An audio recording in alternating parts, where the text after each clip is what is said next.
Hey everybody, welcome to another episode of The Bitter Pill. So, today I want to talk a bit about the Joe Rogan controversy. It's just kind of fading from the news cycle, but you know, I think it's still relevant. Um, and one of the reasons some people haven't taken it that seriously is that it's been kind of dismissed as this thing that the mainstream media has for Joe, that they're out for him because he's their competition and so forth. But going back to what initially started all this brouhaha about Joe Rogan's show, the Joe Rogan Experience, which is the most popular podcast in the world, watched by on average about 11 million people, according to some estimates, is that it was perceived by many people to be a source of misinformation about COVID and about vaccines.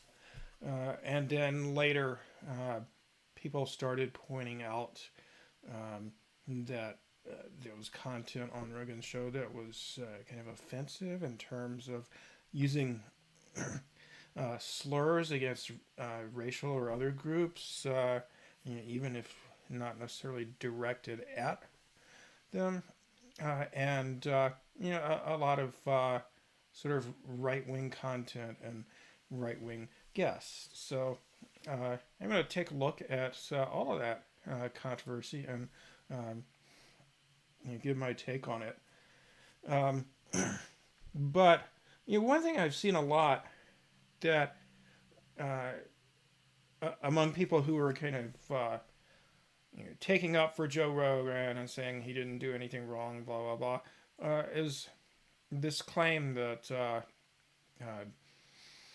because the federal government is screwing up on COVID, um, including promoting some misinformation, that Joe Biden is a right wing ass, and the U.S. has the same imperialist and pro corporate policies that the U.S. government always has. So why worry about Joe Rogan? Focus on what our government's doing, etc. Um, why are you criticizing Joe Rogan and not Joe Biden? Now the reality is, we can walk and chew gum at the same time. And if you watch this channel, you know that I go very hard on politicians from both major parties and the corporate media and capitalism generally. Um, we can walk and chew gum at the same time, and if we find something problematic that's potentially influencing a lot of people, we can speak out about that regardless of where it comes from. Um, so I've made a whole episode going through a laundry list of critiques of Joe Biden's first 200 days in office back last summer. I talked about incredible allegations of rape and sexual assault against him, which, as far as I know, no such allegations exist against Joe Rogan. Um, and the thing is, we can talk about all the things wrong with Joe Biden or Nancy Pelosi or you know, Mitch McConnell or Donald Trump or whoever. Man, we can also criticize Joe Rogan. He averages an audience of 11 million, according to some estimates. So to claim that he and his show are not influencing people, that's just ludicrous. Um, and if it's influence in a bad way that could potentially harm people, I think that in some way, uh, whether it be merely a lot of public criticism or something further than that, he needs to be held accountable for whatever potential harm he's causing. And the other claim that I've seen people say a lot that I think is pretty much BS is this. You're just buying into the corporate media's campaign against Joe Rogan if you're criticizing him. It's the same stuff I see from anti-vaxxers. You just support vaccines because you've fallen for establishment propaganda. Now, the problem here, aside from, in my personal case, the fact that I don't even watch corporate media unless it's to watch, the Super Bowl or something, is that people are forgetting that the establishment has two wings. There's the corporate Democratic MSNBC, CNN wing, and there's the Fox News Republican Wall Street Journal OANN wing. In other words, the right wing and the far right wing, you could say. And, certainly they may agree very much on some things, or they do agree on many things, such as, there's never a war that both wings of our duopoly don't like. Just in general, imperial foreign policy, political, economic, military, pro-corporate policies that hurt working people, to different extents. Although, the person who last raised the minimum wage in this country was George W. Bush, not because he particularly wanted to, but, there was a lot of pressure on him because it had been so long, and it's been even longer than that now. And Joe Biden isn't going to do it, right? But the two wings of the establishment also disagree on quite a few things. Gay, lesbian, bisexual, trans issues, abortion, and many other things, including, of course, COVID and vaccine policy. Not that they don't agree on some things in that regard. For example, both Democrats and Republicans alike, and all wings of the corporate media, have been saying for some time, for example, that schools need to be open, irrespective of any risks of kids catching COVID or spreading it to their families or whatever. They're very much in agreement about that. But other things, the right wing of the establishment, Dems, CNN, etc., is pro-vax, pro-mask mandate.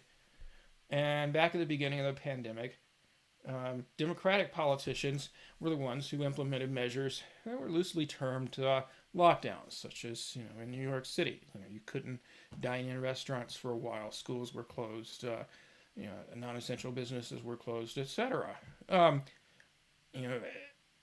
As far as I know, no Republican governor or mayor has ever done any such thing. The far right wing of the establishment, as opposed to the right wing of the establishment, the Democrats, I don't want to be confusing there and get people thinking, being confused about the fact that I called the Democrats the right wing. But, most of my listeners or viewers will probably agree with me on that. But the far right wing of the establishment, Fox News, the Wall Street Journal, Donald Trump, Marjorie Taylor Greene, they're opposed to almost every measure to control COVID. They don't want lockdowns. You remember when Donald Trump wanted to lift all restrictions on business activity. Like 3 weeks after it was implemented, he wanted people to be able to go to church on Easter, etc. But even Donald Trump is actually very much in favor of vaccines, whereas other members of the far right wing of the establishment, like Marjorie Taylor Greene, are very anti-vax. But overall, aside from some disagreement about whether or not people should be vaccinated, they're very much against vaccine mandates, against mask mandates. In fact, the governor of Florida, Ron DeSantis, and several other Republican governors passed laws saying that nobody could implement a mask or a vaccine mandate in their state. Um, so their agenda, even more so than the Democratic or CNN wing, is let her rip. Um, and, unfortunately, um, in my opinion, Joe Rogan is, as far as COVID and vaccines specifically, he's far more in tune with that wing of the establishment than the other wing.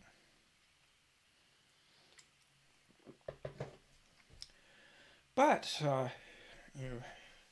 many of his supporters say, well, people are trying to take away his free speech rights, and we can't do that. So, give me liberty or give me death. I will fight, even if I don't agree with what he says, I'll fight to the death for his right to say it. I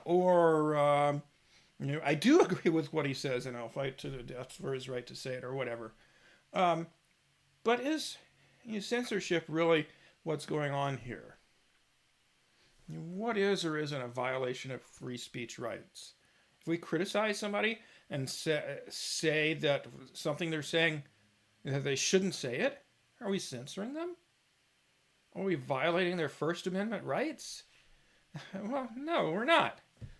The First Amendment, we're not censoring them or violating their First Amendment rights. The First Amendment says that government is not allowed to prohibit free speech, and it says various other things, freedom of religion, freedom of assembly, etc.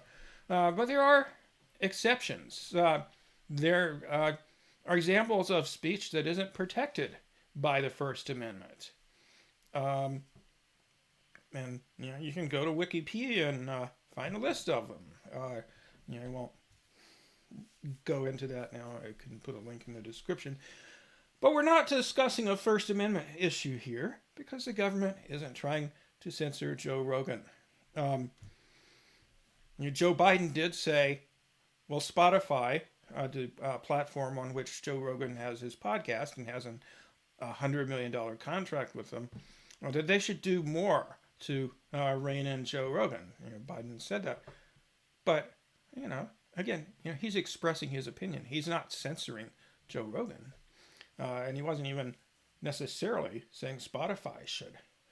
And Spotify isn't censoring Rogan, at least not directly. Undoubtedly they talked to him about some of his content. And presumably under perhaps pressure from Spotify and perhaps pressure from all the people who've expressed criticism of him.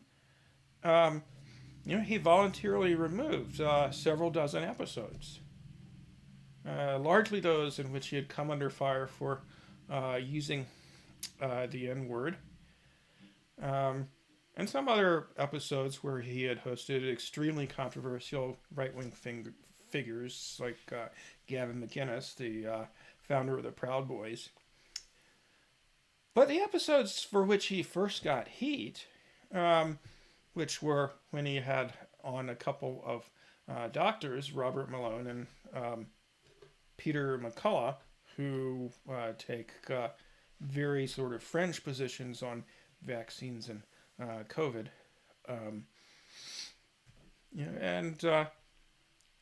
And numerous other episodes where he's presented misinformation about COVID or vaccines. For example, he's done a number of episodes where either he or his guests, or both, falsely claimed that ivermectin was an effective treatment or preventive for COVID, which the evidence overwhelmingly suggests that it's not. All that content is still there. The content for which Rogan was first criticized back in, I believe it was late January. YouTube removed an episode of Joe's show from their platform, or excerpts from it. I'm not sure if he was able to put the whole episode on YouTube, since he has this exclusive contract with Spotify. But in any case, YouTube did remove the episode with Dr. Robert Malone, or the part of it or whatever, for violating its medical misinformation policy. Spotify has done no such thing. Um, okay, so what is all the controversy about? Let me just, first of all, briefly go over the content for which he's taken the most heat from the mainstream, or at least Democratic leaning media.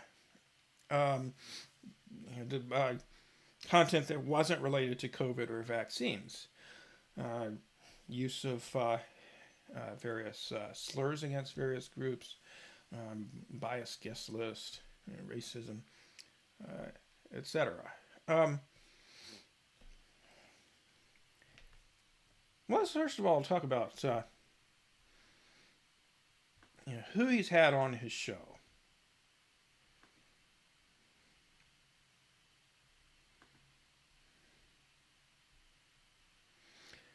So somebody made a list of guests, and this is not an exhaustive list. So, for example, Bernie Sanders isn't on it, even though he was on one of Joe Rogan's guests.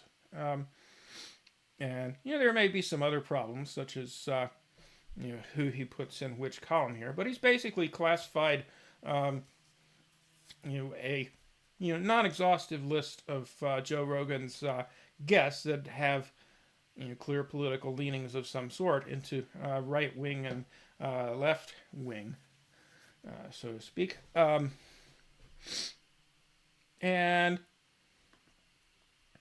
like I said, you can certainly quibble with some of his choices. So, for example, he puts Tulsi Gabbard in as a right wing guest. I listened to episodes of his show in which she appeared. I certainly didn't hear anything right wing from her on those episodes. Now, to be sure, as I've talked about on this show before, politically she is kind of a mixed bag. A lot of good points as far as many of her foreign policy stands. Certainly some things you could criticize in her views. Or assuming you, like me, you're on the left. But even if we leave her out, or you put her in the left-hand column, or you move a few other people on the right side of the list that maybe we don't agree with, Michael Shermer, for example,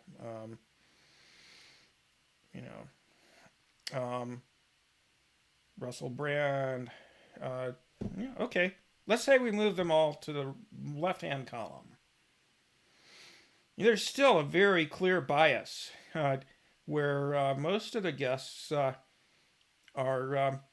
right-leaning. Even if, say, we add enough people to this side of the ledger, so it's like 50 appearances by left-of-center guests. It's still well over twice that many on this side. And some of the people over on this side, people like Steven Crowder, Sagar and Jetty,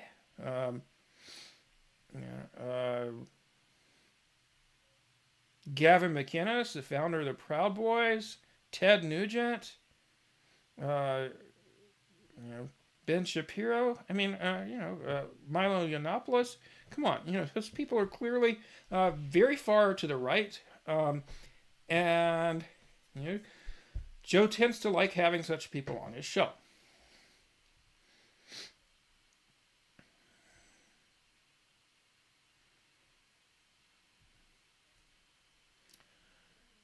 So,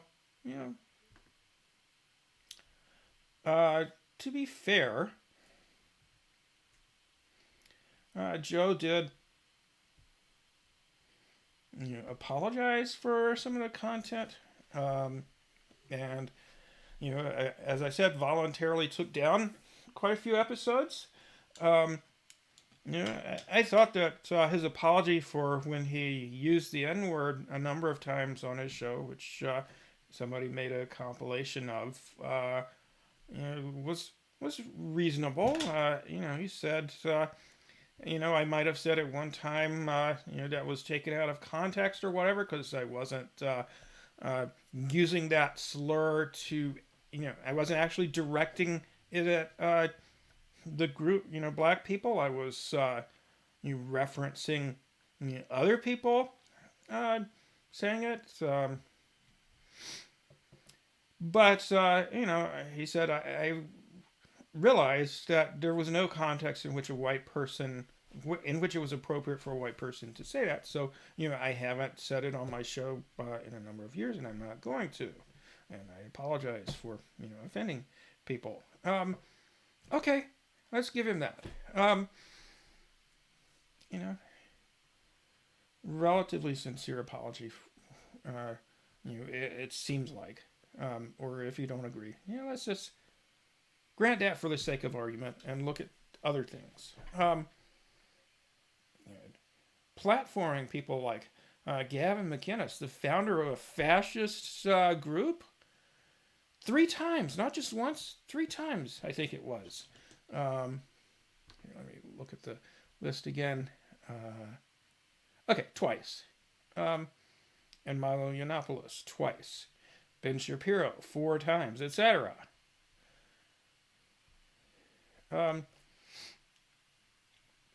And, Joe hasn't really addressed things like that. Although he did remove, several of the episodes with far right sorts of guests.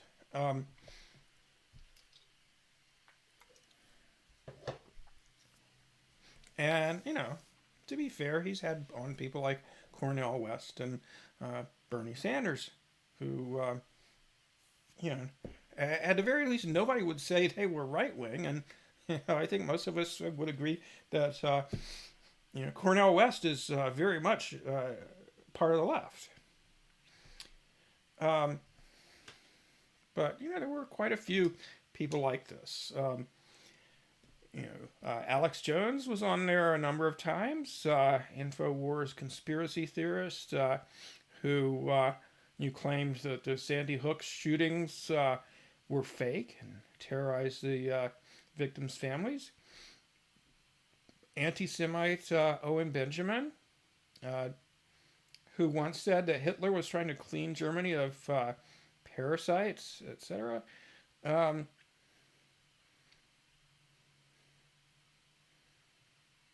Holocaust denier Charles Johnson, who claimed that black people have a genetic proclivity to violence. So all kinds of awful stuff. Gavin McInnes from the Proud Boys, founder, appearing on Joe Rogan apparently dramatically boosted Proud Boys recruitment.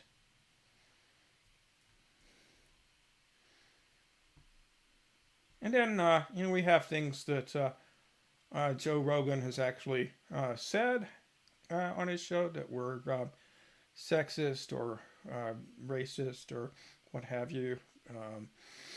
For example, imitating people speaking Chinese and saying, is that racist to do that, to imitate a sound?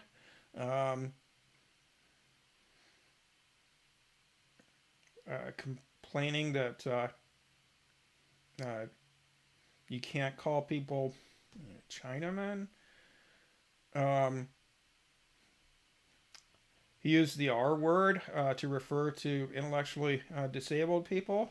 And after his guest replied, you can't say that, Rogan said, but I'm on Spotify. You can get away with it. Interesting.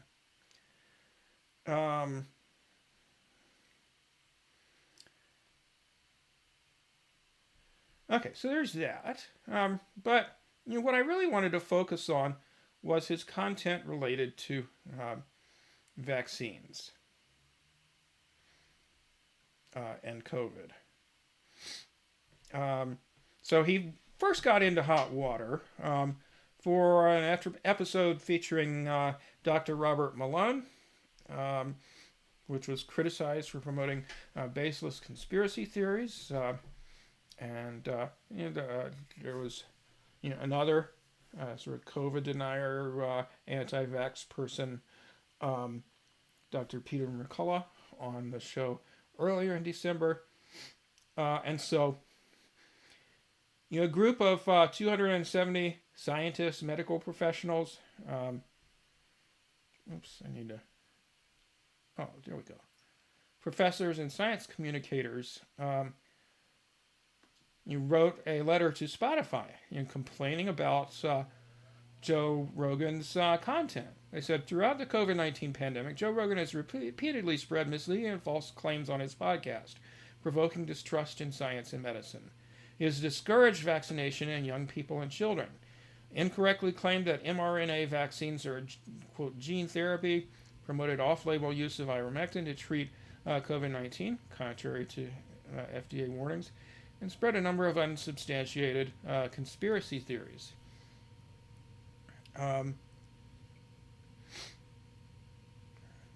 Dr. Malone is one of two recent Joe Rogan Experience guests who has compared pandemic policies to the Holocaust. These actions are not only objectionable and offensive, but also medically and culturally dangerous, they go on to say. And, I'll put a link to this letter in the video, but you can see there are many, many healthcare professionals and scientists on the list.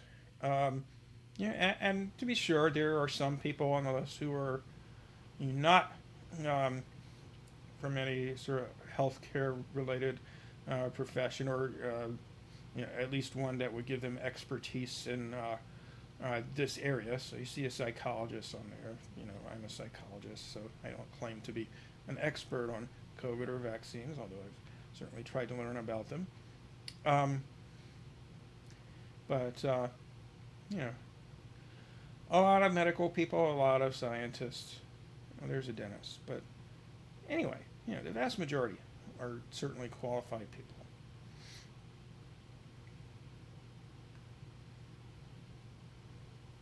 Okay.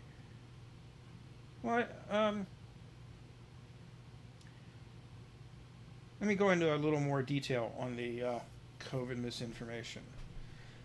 On April 20th, this is from an article from an organization called Media Matters.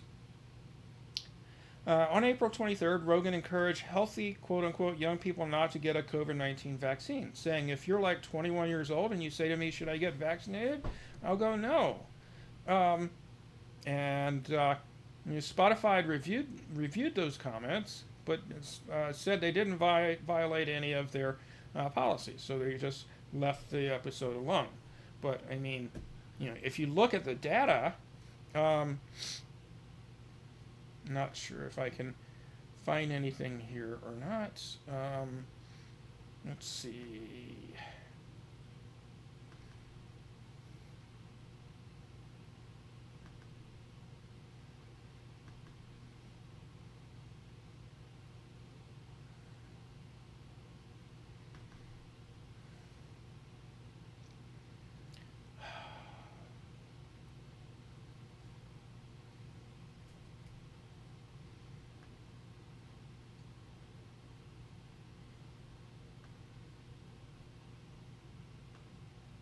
Okay, let me just switch here.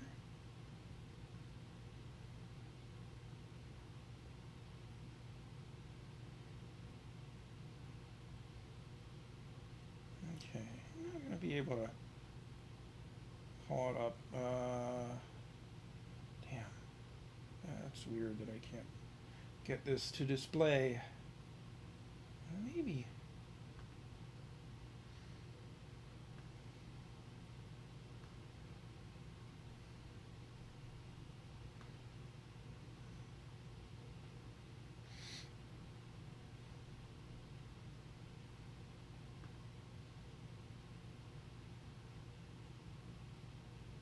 Okay, it's taken me too long to find it, but anyway, what I wanted to show you was,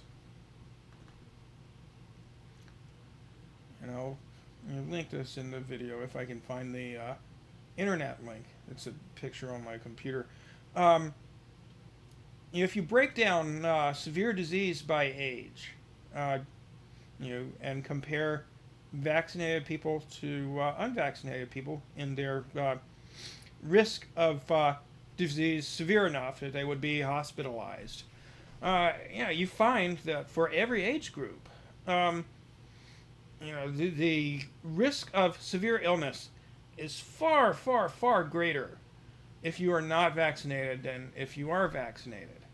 And granted, there's a pretty low risk of severe illness that could result in hospitalization if you're younger, just on average. If, say, you're under 30, um, there's a you know, lower risk of severe illness if you're even if you're not vaccinated than there is of severe illness if you're like over 60 and you are vaccinated.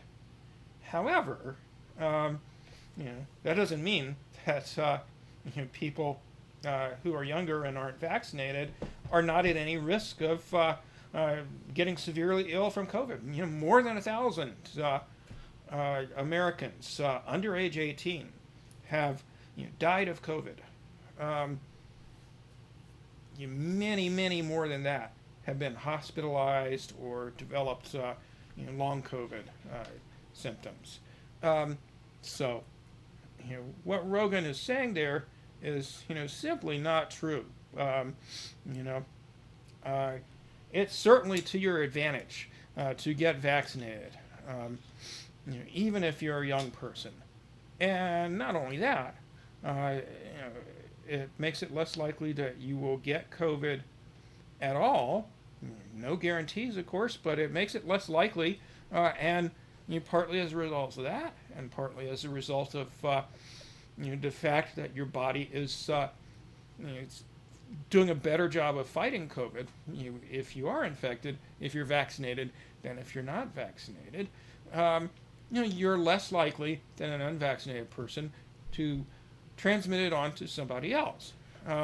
So, if you look at data on where the spread of COVID is happening, a lot of it is happening in schools because kids are largely unvaccinated, especially younger kids. And, in some places, they're not required to wear masks. Basically, most places in the UK, there's no mandate that kids wear masks. They're generally unvaccinated, so they've been a major source of spread of COVID. Anyway, let's continue looking at Joe Rogan's claims. On April 28th last year, Rogan falsely claimed that any lockdown to prevent the spread of COVID makes things worse. Because people go inside, they're trapped inside, and that's where it spreads. And this is just blatant misinformation. Even in parts, the few parts of the United States that sort of did a decent lockdown, like New York City at the beginning of the pandemic, there was a clear, steep decline in cases after the lockdown was implemented. And countries like New Zealand and China that have implemented very effective lockdown policies where they were not letting people come into the country unless they quarantined and closing down all non-essential businesses, delivering food to people instead of allowing them to go shop in the grocery store. That happened in Wuhan. China didn't really have a national lockdown. They just locked down in Hubei province and other areas where they felt they needed to. They so effectively controlled COVID that they were able, in short order, within a few months, to get back to living life as normal without having to worry about COVID infections. And same with New Zealand. And their economies have also done better than those of countries that have had a tougher time with COVID because their governments didn't really take effective steps to deal with it. On May 14th of last year, Joe Rogan falsely claimed that Alex Jones was right, that microchips were being injected into your arm if you got vaccinated. On June 22nd, Rogan dedicated an entire episode of his podcast to promoting ivermectin as a prophylactic and therapeutic for COVID 19, even though it's an unproven and potentially dangerous treatment for the disease. Guests on that show, Brett Weinstein, who's been on Rogan's show 7 times, claimed that ivermectin, if properly utilized, is capable of driving this pathogen to extinction, which is just contradicted by all scientific evidence. And I can leave a link to a podcast that I found that exhaustively goes over the evidence on this, and basically concludes it has no effect, and you know even if you raise the dose to harmful levels, or potentially harmful levels, it still doesn't do anything. Let's see. On August 6th of last year, Joe Rogan claimed that getting the coronavirus vaccine is not effective in preventing the disease, saying all you hear is taking this vaccine that doesn't even prevent you from getting the disease, or you can't go to the sauna or wherever the fuck you want to go. If it was a vaccine, it's more of a treatment than it is a vaccine, really, if you look at it. And I've talked about a number of times on this show that the evidence is simply overwhelming that COVID vaccines, although they certainly are not perfect at that, as few vaccines are perfect, hardly any, that they do in fact prevent a lot of infections, and just because they don't prevent all of them doesn't mean that they don't prevent quite a few. And here's some recent. Let's see if you can see this. Nope, sorry.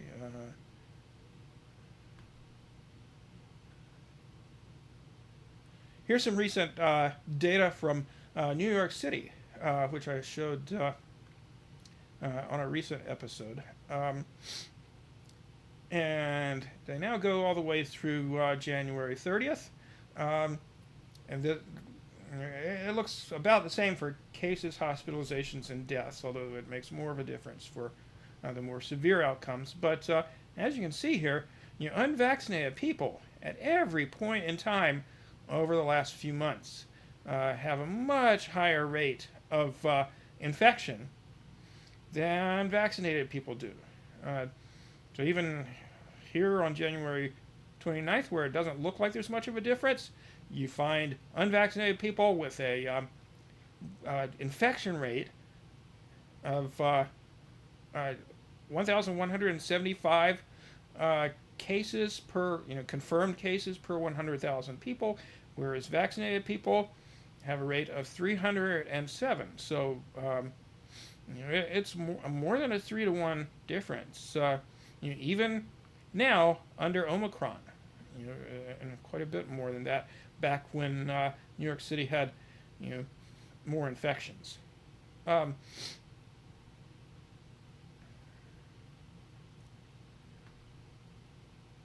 Let's see. Let me see if there's anything else I want to share with you about what Joe Rogan has said on his show.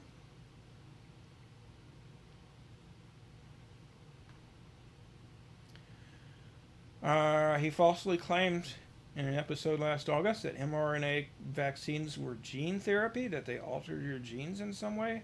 That's just not true. He also falsely claimed that, quote, it's, quote, not logical, it's not rational, it's not supported by science to advise people with, quote unquote, natural immunity, meaning immunity occurring through prior infection, to get a coronavirus vaccine. Um, and I've talked about that before. First of all, it's extremely risky to go out and get infected with COVID as a way of avoiding getting COVID in the future. People die from it. People get very sick, etc. Um, you may be one of the lucky majority and not have severe illness, but you might not be. And furthermore, um, and that podcast that I was talking about earlier had an episode on this as well. It's called Back to the Science.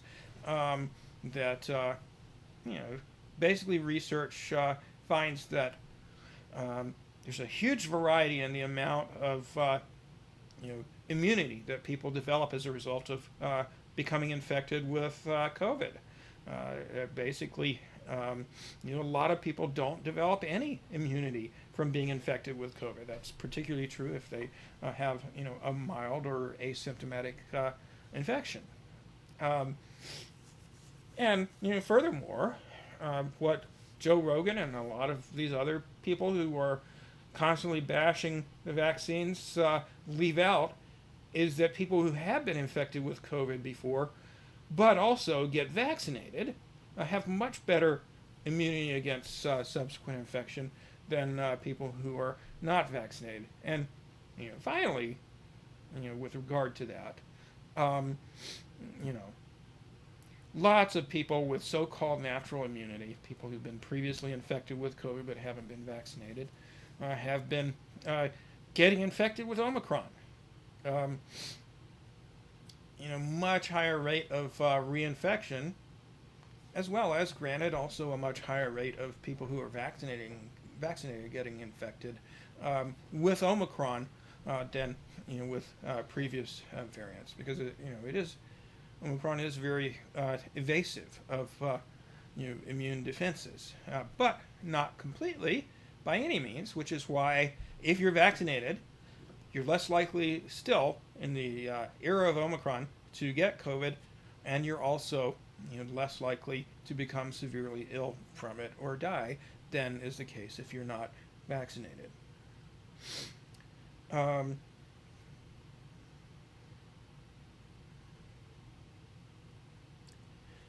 on November 22nd, Joe Rogan falsely asserted that children do not need to get a COVID vaccine, saying they're trying to say that children need it when they don't. They don't need it. Um,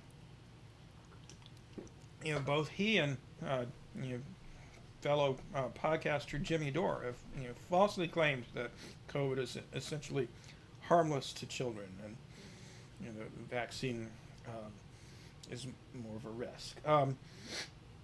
Let's see. I think I may have some information to share with you about that. I'm not sure where it is, so I'll just put it in the link. In that same episode, Joe Rogan baselessly claimed that use of ivermectin essentially cured COVID in Uttar Pradesh, India. And there are several reasons why that's a baseless claim. The main one being you cannot, and even though I'm not an expert in science related to COVID, as a scientist, I can tell you, and anyone who's taken an introductory, research methods course or psychology course or whatever course talks about research methods can tell you, you cannot, assume that one thing causes another thing if you're not doing, if you're not examining things in a controlled setting, like an experiment, where if they're testing out a drug, let's say, for its efficacy against some disease, the ideal setup is a clinical trial where you randomly assign people to either receive the drug you're testing versus some other drug or no drug or what have you. And you don't tell anybody what they got. You don't even tell the people who are administering the drugs who got which drug. And in contrast, in Uttar Pradesh, India, what the government did there, well, I don't know if it was the entire government or just some health agencies. But anyway, they were giving out these kits that had ivermectin in them and various other drugs and vitamins and so forth, and gave them a mask, I think. Um, and so there's no way to tell what caused the drop in cases in Uttar Pradesh after they had their Delta wave. And by the way, they were taking ivermectin there before they were hit with the Delta variant too, and their cases and deaths went through the roof in spite of that. Um, but anyway, then if you compare, and I don't know if you recall, India was the first country that was hit with the Delta variant of COVID, um, and had a massive wave of infections and deaths, where it's estimated the majority of the population was infected, and they just even by official statistics, they had just an awful death toll. But it's thought that they weren't able to account nearly all the deaths. There were a lot more than the official count. So it was terrible. But anyway, and I wish I had thought to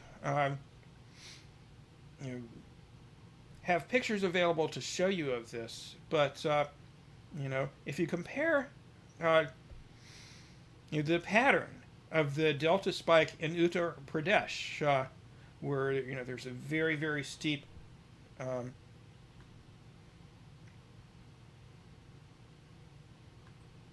there's a very steep increase in cases, and then a sharp decline, equally steep, and you find the exact same pattern if you compare Uttar Pradesh to other states where they weren't using ivermectin. So, in any case, lots of baseless claims from Joe Rogan that even if only some people out of his 11 million audience of 11 million believe the information that he was giving them, some people are, and they're taking bad advice. They're taking his advice to not get vaccinated, to take a drug that doesn't work, and he's also claimed lockdowns didn't work, which that's not an individual issue, but in any case, lots and lots of misinformation. And again, Spotify hasn't really done anything about this particular aspect of his content. Now he did apologize for some of this content. So let me just show you what he said, and we can talk about it as we go through it. And I watched this, clips of his apology, which was about 10 minutes long, in the Majority Report show, which I don't agree with a lot of what they say about other issues, but I think they're right about Rogan's apology being a bit insincere. So let's have a look.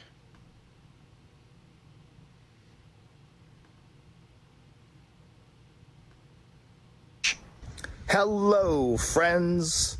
I wanted to make a video to address some of the controversy that's been going on over the past few days. And first of all, to say thank you to everyone that sent love and support. I truly, truly appreciate it.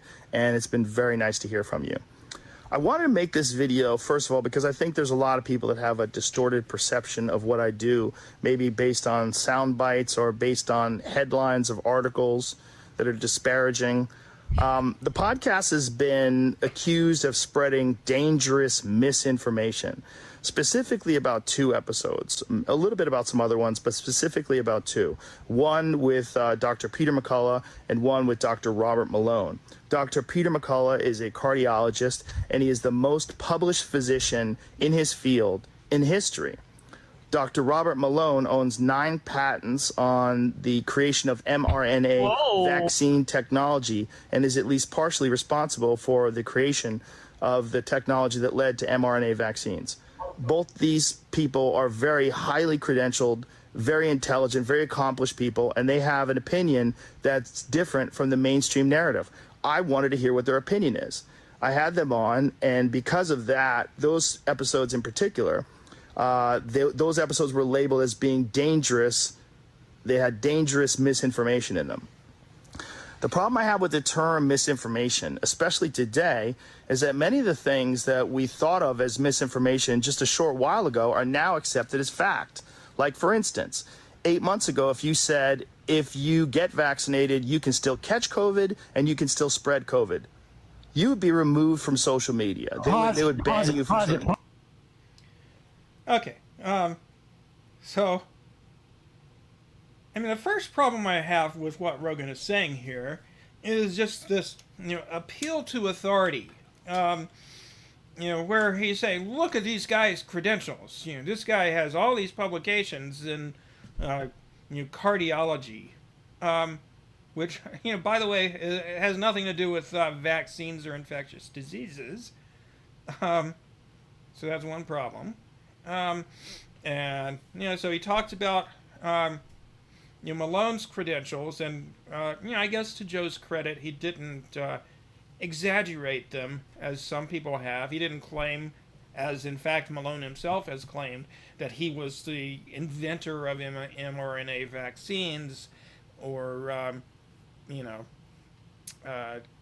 that he played more of a role than he did. He was one of many, many scientists who did basic research, years prior to the development of mRNA vaccines, which he did not play a direct role in the later actual development of mRNA vaccines. But Joe did say, well, he's got all these patents on vaccines, which, I mean, he didn't play a role in creating any actual mRNA vaccine, either the ones that were created before COVID or the ones for COVID, the two that we have for COVID.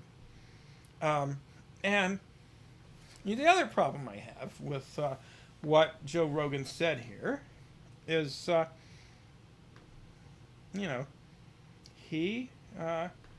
he's falsely claiming that people were removed from social media for saying that vaccines didn't work perfectly in preventing infection, that you could still get COVID if vaccinated. I know for a fact that I said several times on social media, way more than 8 months ago, that you still could get COVID if you got vaccinated, but also that you were far less likely to get COVID if you were vaccinated than if you were not. Both of those things are true. It's not black or white. And, you didn't get in trouble on social media. I know lots of people who said the same thing. Look, COVID vaccines work great, but they don't work perfectly. Nobody I know of ever got censored for saying that. The clinical trials for Pfizer and Moderna's COVID vaccines showed that infection rates were reduced in the vaccinated group compared to the randomly assigned unvaccinated group, between 90 and 95%, close to 95%, compared to unvaccinated people. But 95% isn't 100%, and certainly there have people that have falsely claimed that the vaccines worked perfectly. Rachel Maddow said, if you got vaccinated, you weren't going to get COVID. She didn't get in trouble because she's on corporate media. part of YouTube's policies about uh, medical misinformation is that you cannot claim that you know, vaccines prevent all cases of COVID. You know, and I don't know whether they've removed anybody for saying that or not. But you certainly, uh, on Twitter, on Facebook, etc. I've never heard of or seen anybody uh, getting in hot water with those platforms for saying, you vaccines don't prevent every case of COVID. And he's basically claiming misinformation doesn't exist in this context. That somehow nobody knows what's by far most likely to be true given the evidence. There's no reliable information about the efficacy of vaccines, and that that's just not true. Okay, let's continue here.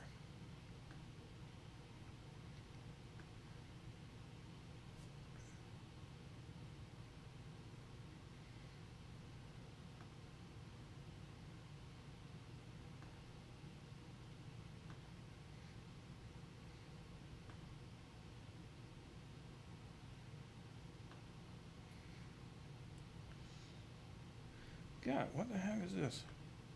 I did not ask for that. What in the world?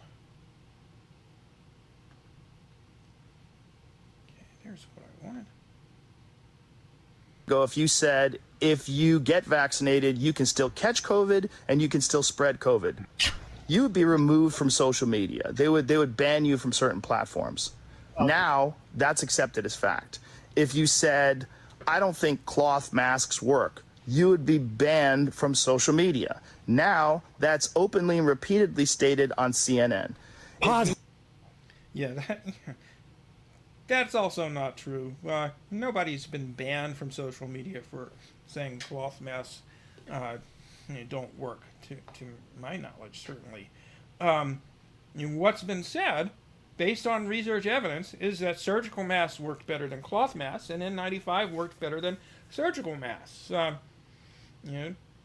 Granted, YouTube's medical misinformation policy does say it's not allowed to claim that masks don't work at all, but I haven't heard of anybody getting in trouble for that particular claim. And what Joe's referring to as cloth masks, which contrary to what he may think, they do work. They just don't work as well as better masks. And YouTube doesn't specify a type of mask. And what Joe's ignoring in all of these comments is that there are different variants of the SARS-CoV-2 virus. More recent ones, are much more contagious than the earlier ones. So community-wide infection rates go up if you have a more contagious variant, hitting your community. So you're going to have increases in infection rates for everybody. But as you saw on the graph that I showed you a few minutes ago, even though infection rates go up for everybody, they remain much higher for unvaccinated people than for vaccinated people.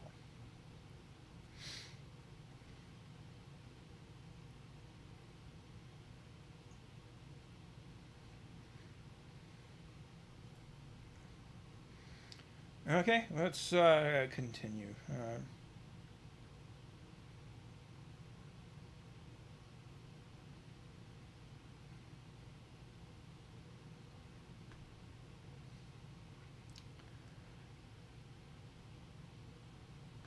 CNN. If you said, I think it's possible that COVID-19 came from a lab, you'd be banned from many social media platforms. Now that's on the cover of Newsweek.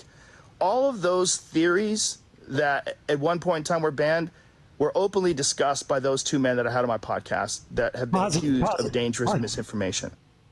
That theory wasn't banned. The president The United States was saying. Exactly. You're just fucking joking. Does he mention ivermectin and Pause.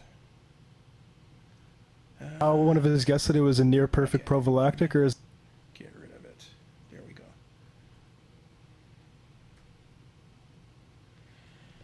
go.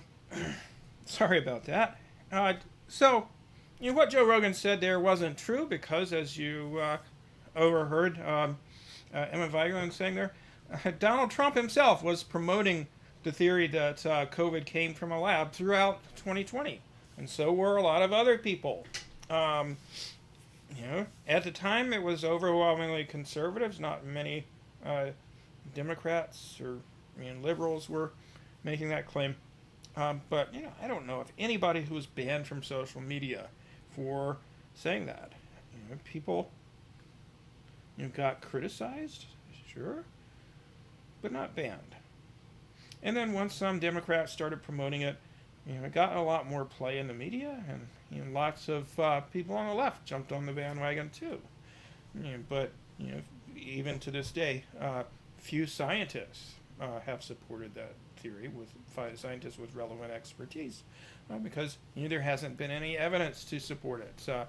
Overwhelmingly, so far, the evidence points to COVID having originated in the wild and jumped over at some point, most likely in various animal markets in Wuhan, China. I can put a link to Joe Rogan's apology in the description, but I'm not going to show the rest of it because we're already up to an hour. I didn't mean to go on that long, but I guess there's a lot to cover. So he goes on to acknowledge, he's made some mistakes. He promises to do a better job of selecting guests in a more balanced way on topics like this. But, he's just a guy having long-form conversations with people. And, as you heard him say, he picked some people like Malone and McCullough to be on the show because he wanted to hear what experts who had non-mainstream views had to say. And he was just allowing them to express their views. He doesn't have expertise himself and shouldn't be turned to for medical advice. But, Joe Rogan is the one who's choosing the guests. So if, if you're choosing who to be on your show to talk about a topic that you don't know a fucking thing about, how on earth are you qualified to choose the guests? And, again, does he seriously believe that the millions of people who watch his show don't take what he or his guests say seriously? That they don't, possibly do anything that could hurt them. Like, not wear a mask or refuse to be vaccinated, not vaccinate their kids, etc. It's extremely likely that there are Joe Rogan listeners out there who, have, taken the advice that they rightly or wrongly concluded was sound, or wrongly concluded was sound medical advice from his show. And then something happened to them. They got very sick or even died from COVID. Here's one possible example.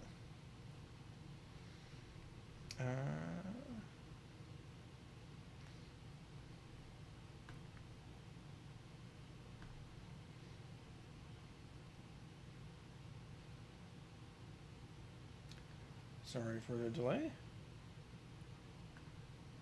Oh, Jesus.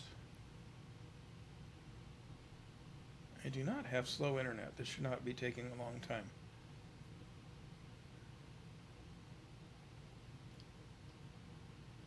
This is crazy. My internet is like warp speed. And,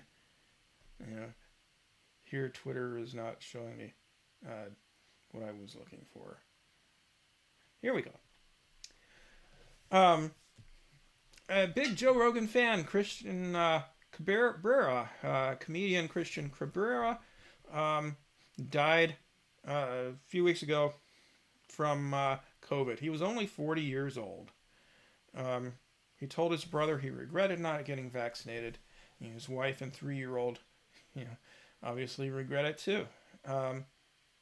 One of Cabrera's friends told me being Joshua Frank, the editor of Counterpunch magazine, that he listened to Rogan all the time. He followed Rogan and a couple of fan accounts of Rogan fan accounts on Instagram.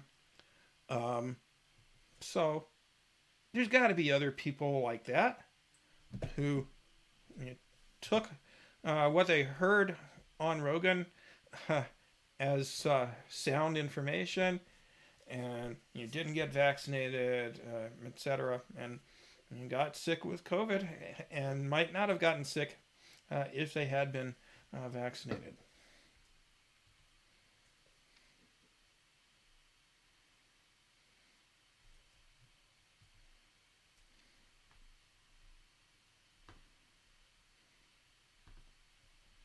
Okay, so in conclusion here, what would people think if instead of platforming mainly people who hold a position held by a tiny minority of doctors or scientists with relevant expertise, or even scientists who lack relevant expertise, such as Brett Weinstein, who's appeared on Joe Rogan's show 7 times, and I haven't watched the episodes, but I'm guessing that there was misinformation about COVID on most, if not all, of those episodes.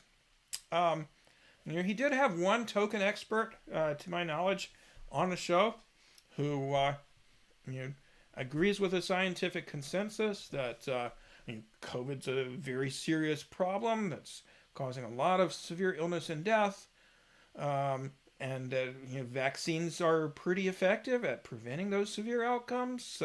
Very effective and pretty effective at preventing infections. Sanjay Gupta was on the show, but that's the only person I know of who was countering this narrative that Joe and many, many guests have been putting forward. What would people think if instead what Joe was doing was platforming distinct minority views on a subject like climate change, where overwhelmingly he was having on people, as well as saying himself, that climate change wasn't real. We didn't need to worry about burning fossil fuels and so forth. And I suspect that at the very least there wouldn't be so many people on the left who bought into claims like that, because the environmental movement has been a thing for 50 years now, and it's certainly a cause associated with liberals and leftists, and there's just too much evidence that's been around for too long on the impact of climate change and the role that humans play in it, for very many people left of center to become climate change deniers. So I suspect that if Joe Rogan had done that on that topic, you wouldn't have nearly as many people defending him who weren't out and out right wingers. But with COVID, there's never been a huge, at least to my knowledge, in my lifetime, there's never been a huge social movement in favor of public health measures. And so, the science illiteracy that unfortunately is prevalent throughout the political spectrum in the U.S., can play more of a role here. And just the general, granted, certainly warranted in certain contexts, mistrust of the political establishment, and the corporate establishment. Certainly that's warranted. However, again, bear in mind, there's a whole bunch of scientists out there and doctors and nurses and so forth that are saying, yeah, COVID's a really big deal. It's killed over 900,000 people just in the United States alone, put millions in the hospital. caused millions to have long-term consequences from getting COVID. And yes, in fact, vaccines work pretty well, masks work pretty well, social distancing works pretty well. So we should try to do those things and get COVID under control. You know, uh, just because that happens to be the point of view that's aired at least some of the time on CNN or MSNBC and in the New York Times and so forth, but that you don't see it much on. I mean, just because it's aired on those media outlets, it doesn't mean that it's wrong. Um, because if you go over to Fox News and you watch what they have to say about COVID and vaccines and so forth, COVID mitigation policy like masks and so forth, it's going to be a very different discourse. It's going to be more in line with what Joe Rogan and his guests on this topic have had to say than with what the overwhelming majority of the medical and scientific community says. So, what should we do about this? I'm not necessarily saying. In fact, I would prefer not for him to be taken off of Spotify or whatnot. I'm not saying he should be deplatformed. In general, I think that that's not really an optimal approach to discouraging misinformation. When there are other things we can try first to do so. At the same time, I do want to push back on this notion that censorship is necessarily this god awful thing that's a slippery slope to tyranny. Because, in fact, we already have censorship in this country that most people are perfectly fine with, First Amendment and all. Because, sometimes freedom of speech or expression and the public interest come into conflict with each other. There are instances of speech or other forms of expression that we as a society almost universally condemn. Recognize them as either hurtful or potentially dangerous. And what we do about them beyond that, which might range from nothing or just condemnation all the way up to major criminal penalties, that's a separate issue from, disapproving of them. But, just recently I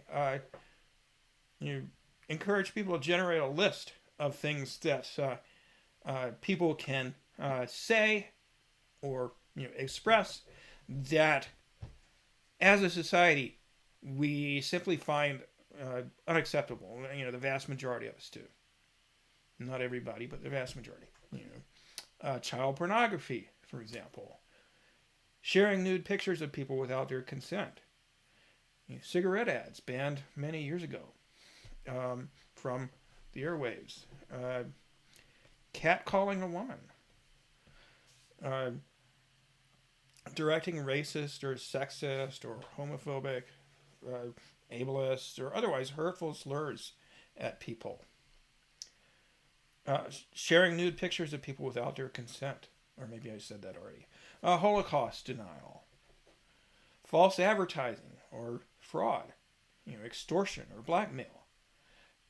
Threatening violence against someone who hasn't, threatened you. Speech involved in grooming or seducing an underage girl or boy. Advocating driving drunk.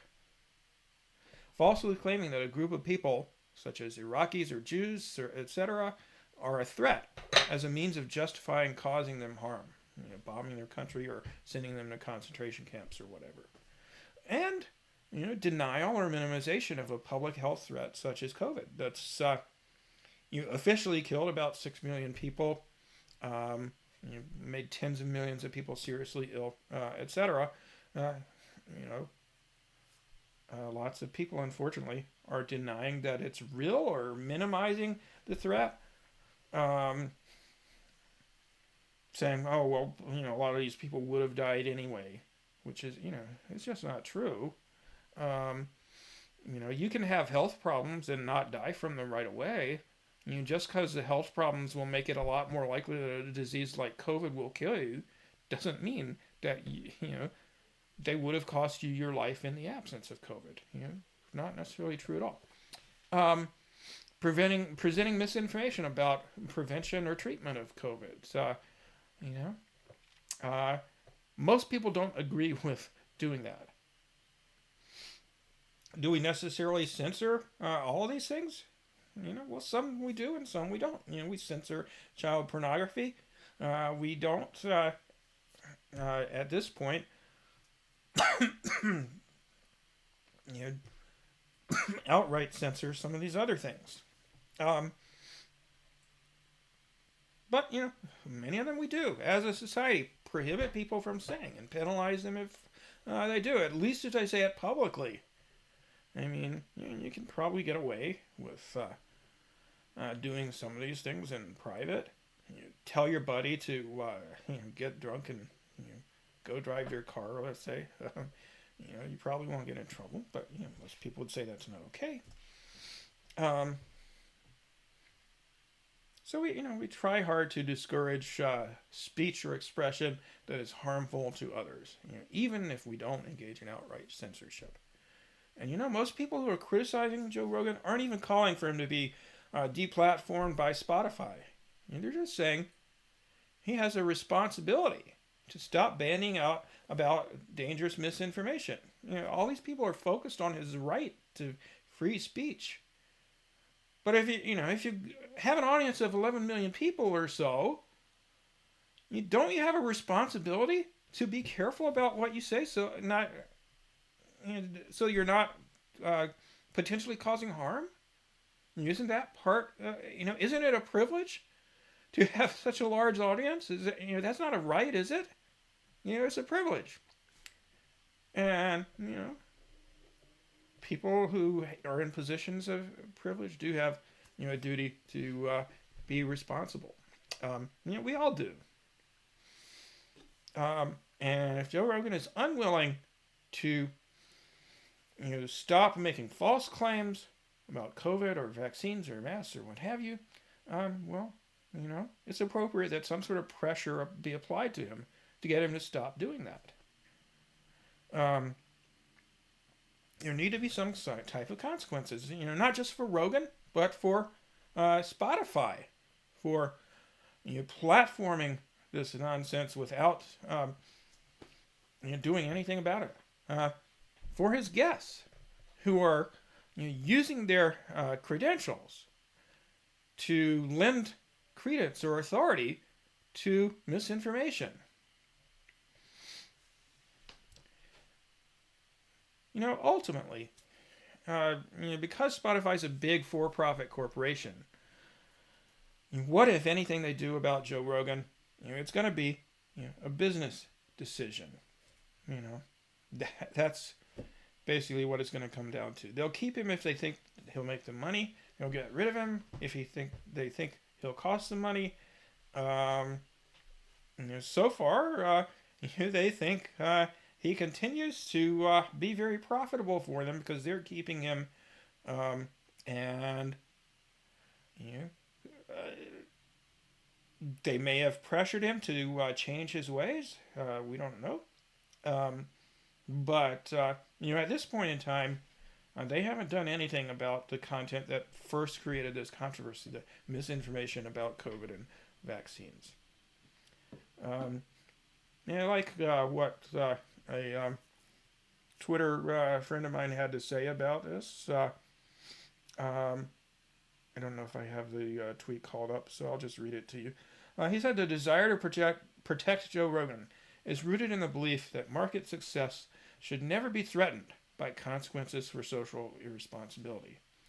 It's the natural elitism of capitalist society. I think that's very well said. That there's this ideology that we have in our country that everybody should be, which we don't actually believe. As I just demonstrated to you, there are all kinds of things that hardly anybody thinks is okay to say. But And without thinking about it deeper, some people think that they believe in absolute freedom of speech, regardless of the context, regardless of what the person says, regardless of how big an audience they have or who the audience is or any of that.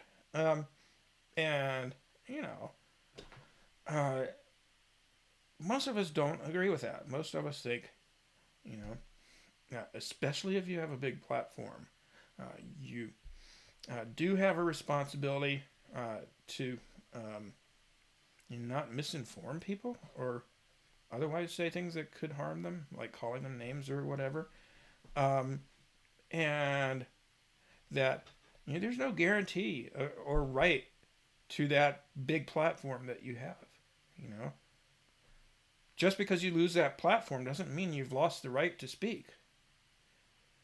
You know, you can still speak, and hopefully you'll use better judgment than Joe Rogan has demonstrated in some of his episodes when you do so. All right, so that's all for now. I will see you next time.